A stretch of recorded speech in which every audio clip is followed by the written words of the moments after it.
Good afternoon, everyone. This is your Wolf Commander Wolf 10. Back again with another video about my movie pet peeves that happens in sequels. Usually sequels, and these things rarely happen in movies, mostly sequels. But when they do happen, I get really ticked off. So these are not cliches, because cliches don't really bother me that much. We can actually have fun with cliches. I can have fun with cliches. In fact, you can actually do cliches over and over, and there will be times where you can actually do a cliche differently than a movie pet peeve. Let me start with the one that's the rarest, and it rarely happens, especially in sequels, and it's the flip-flop villain. And I call this the flip-flop villain because it's a villain that has, or at least a writer has zero planning for what this villain is doing or what the villain's motivation is. You can make the argument that most Marvel movies have villains with zero motivations. I argue the contrary, because at least money, getting rich, that's a motivation in itself. I'm talking about a villain that actually has this whole plan laid out that the heroes have to stop, or at least prevent the villain from executing. But then they changed the plan midway into the movie, when there was never no reason for you to actually have the villain change plans mid-movie. You have the plan for the villain. It may have been cliche, or most people might say the villain has lack of motivation for this plan, or the plan that didn't make sense whatsoever, but it was something. But when you have a villain that actually changed their plan midway through the movie, it really shows the lack of confidence in the writer's part when it comes to writing villains with plans, or at least giving a villain a motivation. I think I should call this the unmotivated villain, or the villain with a real villain that has no lack of motivation. And I'll give you one example, which is Emperor Palpatine in Rise of Skyfaker. He has this apparently he wants to launch the Final Order, but nobody's not really that fixated on his Final Order little thing. They were more fixated on what was his plan towards the Skywalkers, or at least the Jedi, Rey, because it seemed like he had no motivation for what he was going to do to deal with her. I mean, we all had this idea that Kylo was going to take care of her for him, like he was his little lapdog going to execute a plan. And of course, we all know that Kylo doesn't go through with it, but he doesn't really receive any repercussions for not killing Rey, but he still received repercussions for opposing Palpatine. And even then, we're under this impression that Palpatine wants to take down Rey, but we later find out that since she's of his blood lineage, which again, I don't believe, that's just dumb. But he didn't want her dead in the first place. He wanted her as the rightful ruler of the Sith. But then he wants to drain the Force energy from the two Jedi and then take over the world. It's you see how confusing that is? I mean, yeah, he again, we all know that his master plan was to launch the Final Order, but that should have been just about it. That should have just been the one thing that should have been his plan, was launch the Final Order. It's simple. It's basically the First Order all over again, launching a full-scale assault.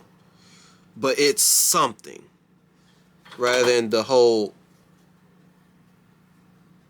absorbing Force energy from two Jedi, getting his youth back, or at least the whole idea is to manipulate Rey into taking over as a Sith Lord, should have been the plan too.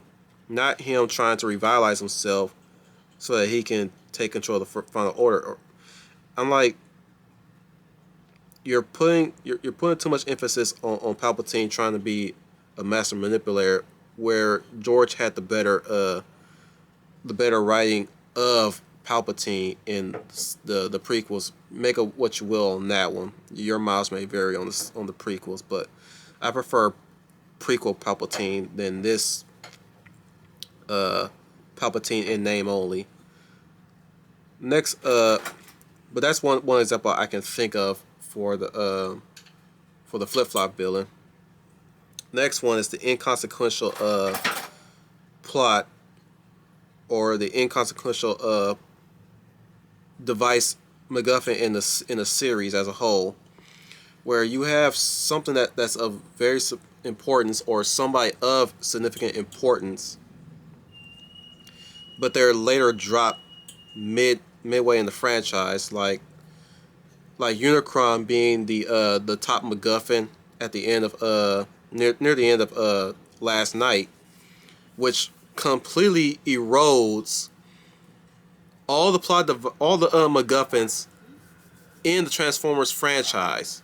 The Allspark, the sun-destroying energon machine, the space bridge, the seed. Everybody remember the seed, right? The one.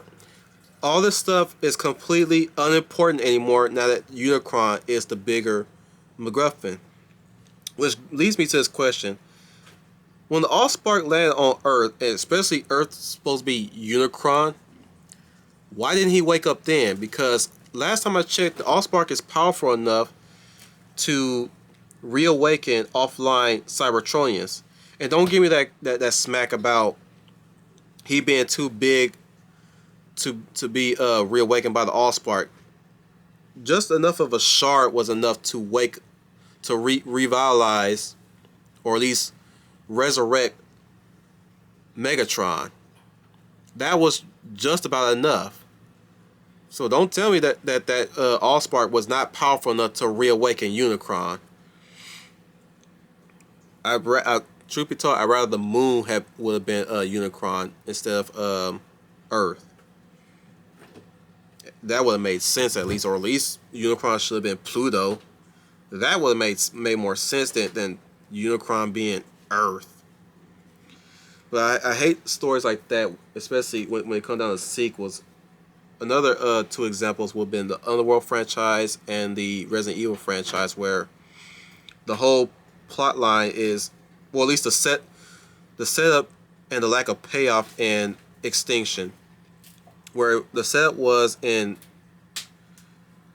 can't even think of the sketch right here, but I will think of something. The plot, the setup for Apocalypse was that Alice was now chipped and monitored by a satellite, and apparently once they activate her, she's now under their control. But when you get to Extinction, she's pretty much free to move about the wasteland on her own free will, at least until the plot demands that she don't do anything for her action sequence. Apparently, yeah, the satellite stops her, kind of shuts her down. She somehow reboots herself and manages to take down the satellite Akira style. Yeah, Anderson, I get it. You love your wife. I respect that as a man. If a man loves his wife, and I get that you made her character specifically for these movie franchise, which again I'm all for that too, as I mentioned in a previous stream. But we liked Mila Jovovich when she was Lilu, not Alice. Then again, Resident Evil Extinction was not directed by him, but still, that was kind of dumb and wasteful. Because I was when I watched the Extinction, I was still like questioning whether or not she was under control of Umbrella or not. But yeah, they don't use that until later on in the film, which was again, wasted potential on their part.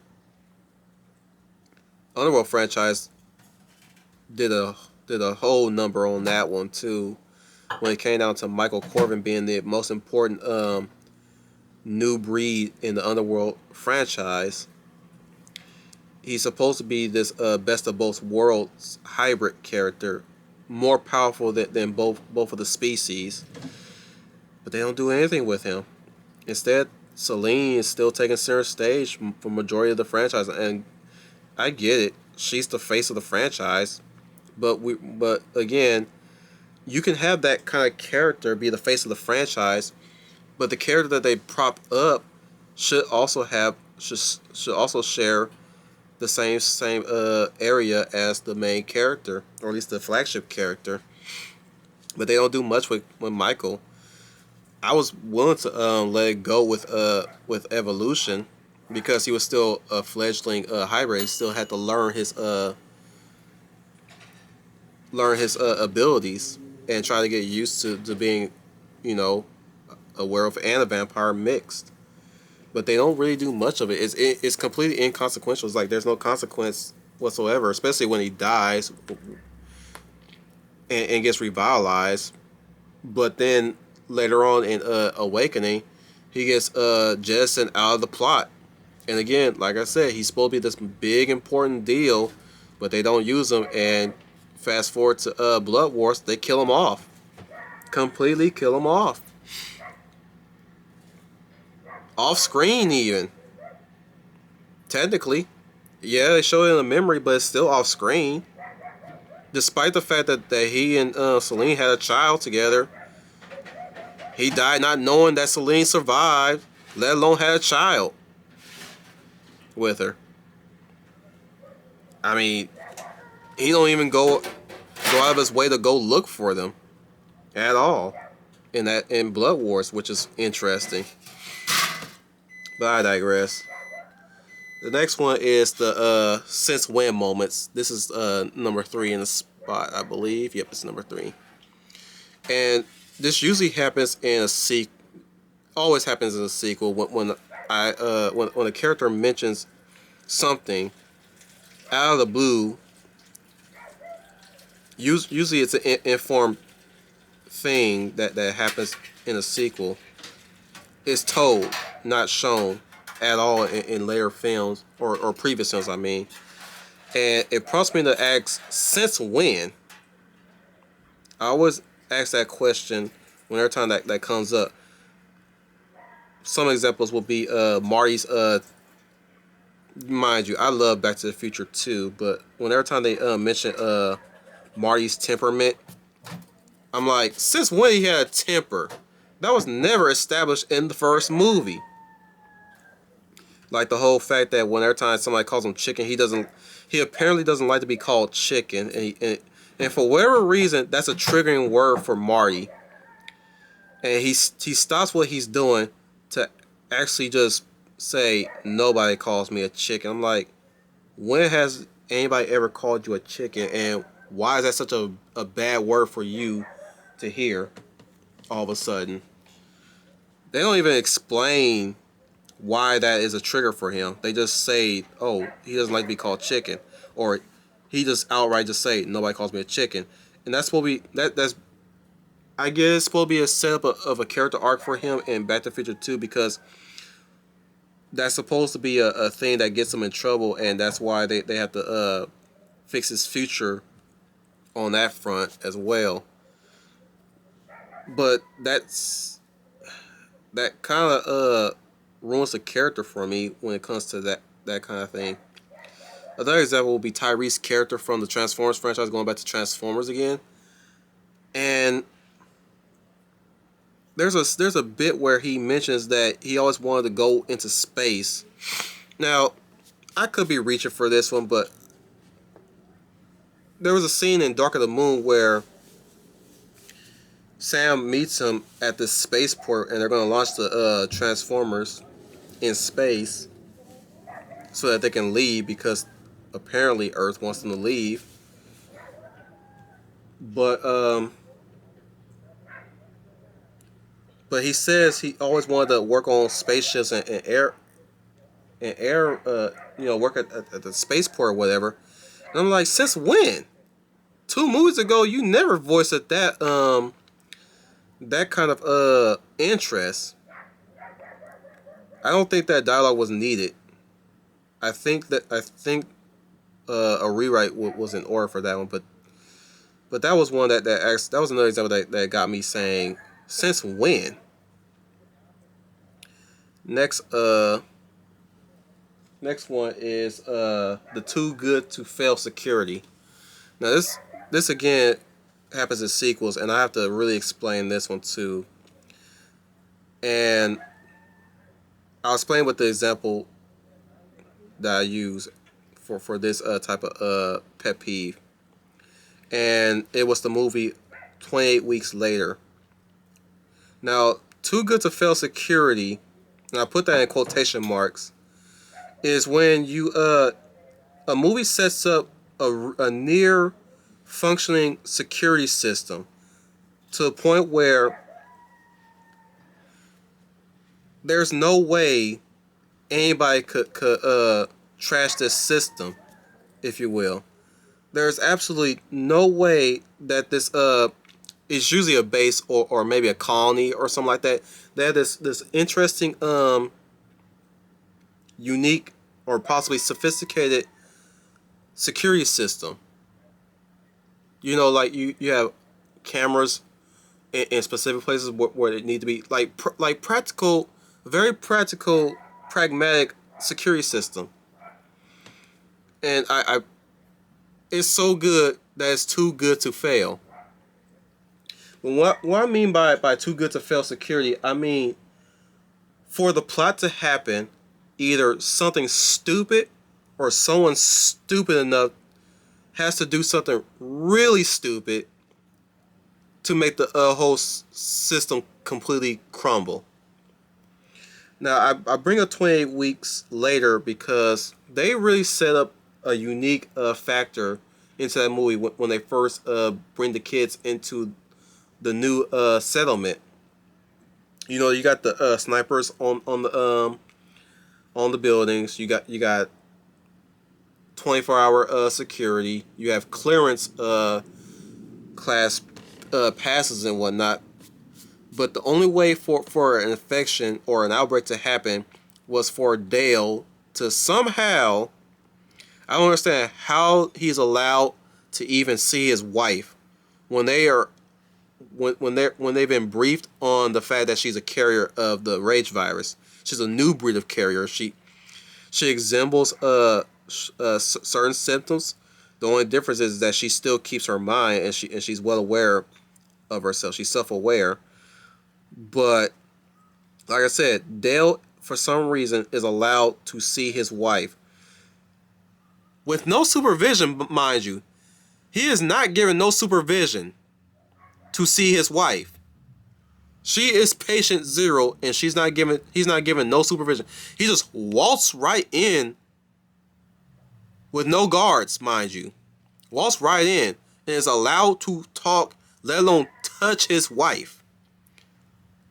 Kiss, yes, but still.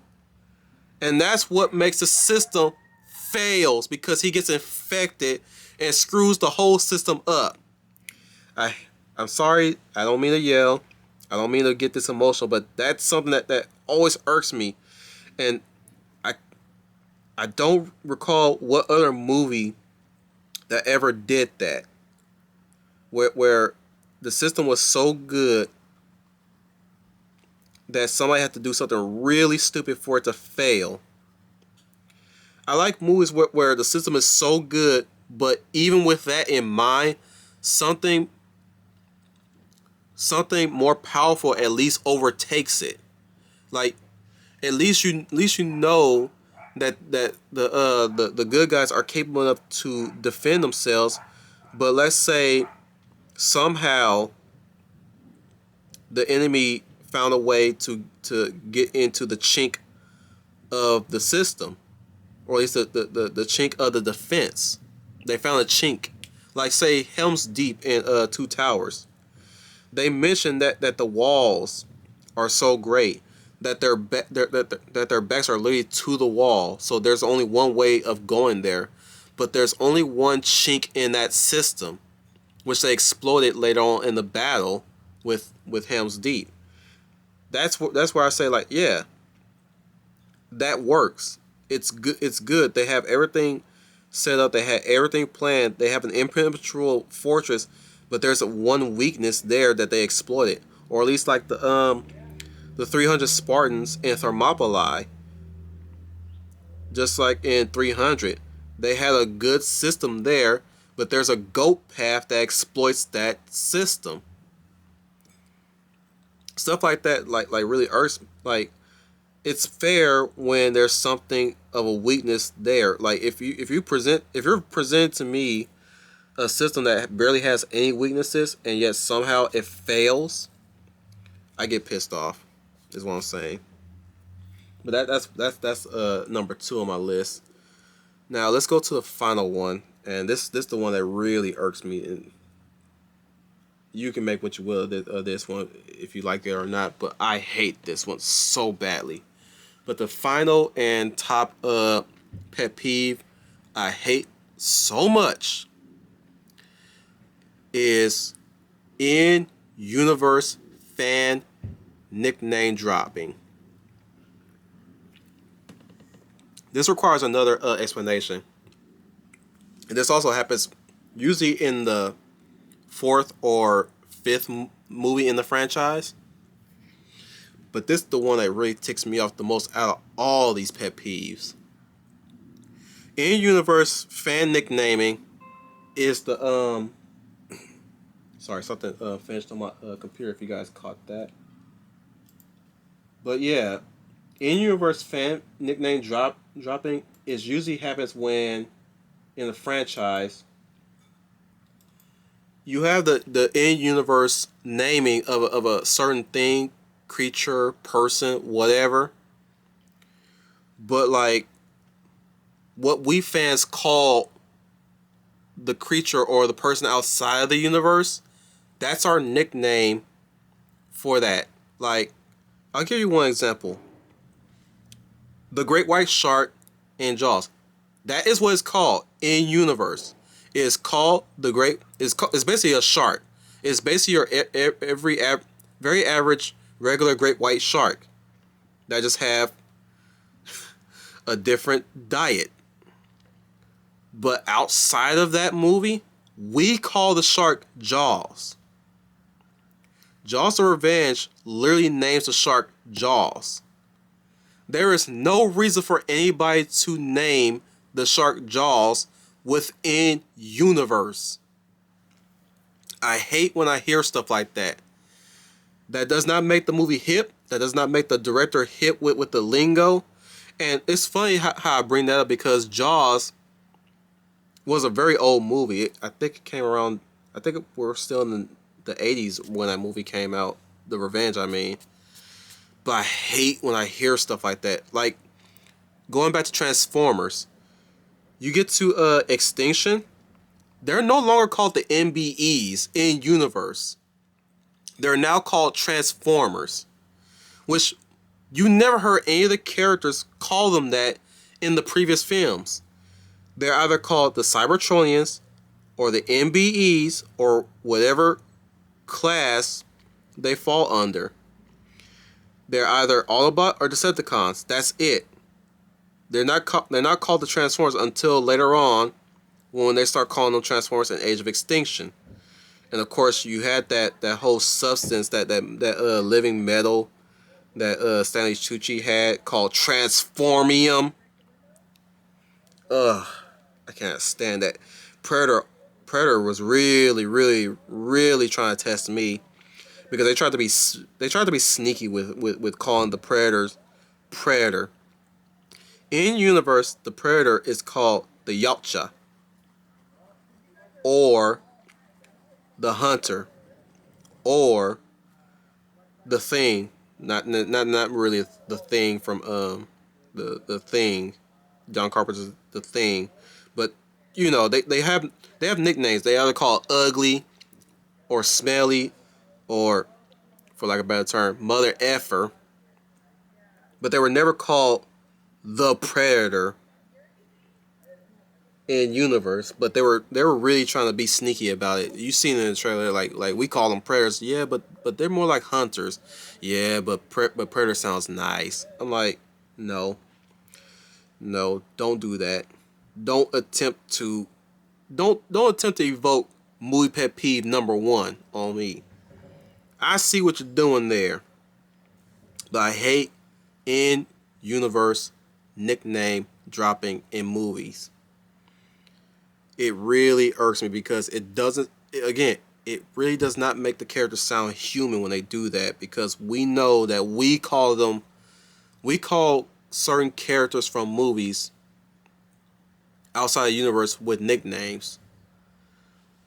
Alien gets a pass because Alien is Alien is more subliminal than just it us giving it a name. Because before we even call it Xenomorph, most of us, I would level with you guys, most of us in the hood would call it Alien, but we all know that most fans would call it the Xenomorph.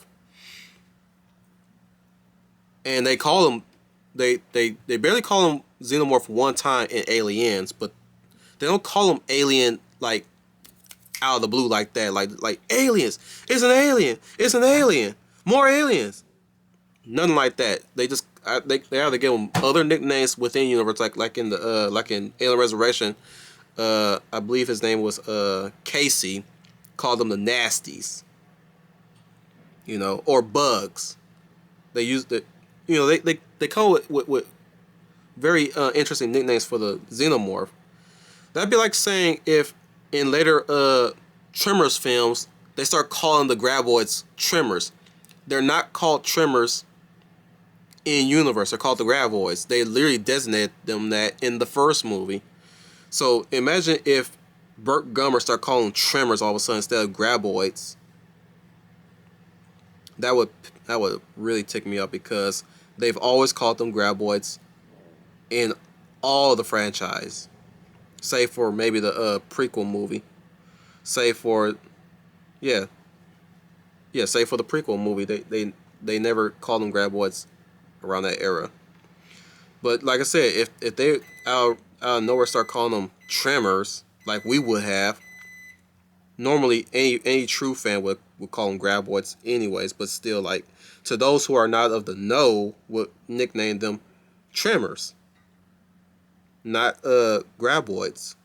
But if the fictional characters start calling them that, that's where I have a problem with it, because that's our stuff.